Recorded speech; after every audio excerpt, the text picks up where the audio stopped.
Isang araw, naglalakad si Luke papunta sa bahay ni na Clara. Makikita ko naman ang aking minamahal.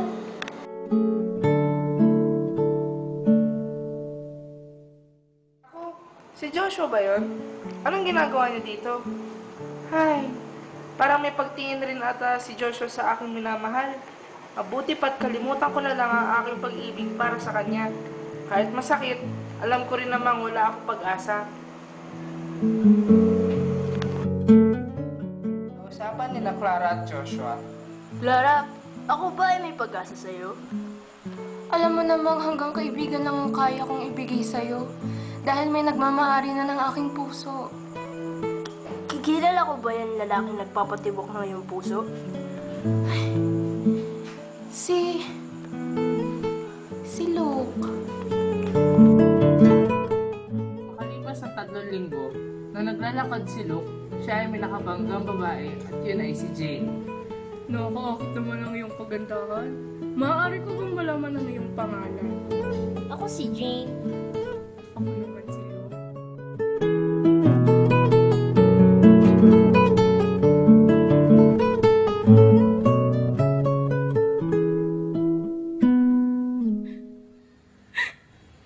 Bakit ganito?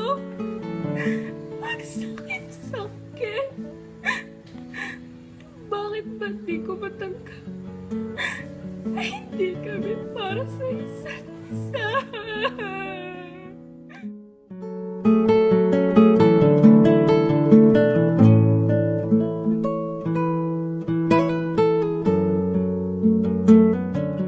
Di mo ba alam na ako nasasaktan? Na makikita kang ganyan? Huwag mo na akong alalahanin pa. Mabuti na lang at narito ka. Dahil hindi ako papayag na ako'y mawala na. Hindi ka nakikita at makakasama kahit saglit. Gusto ko lang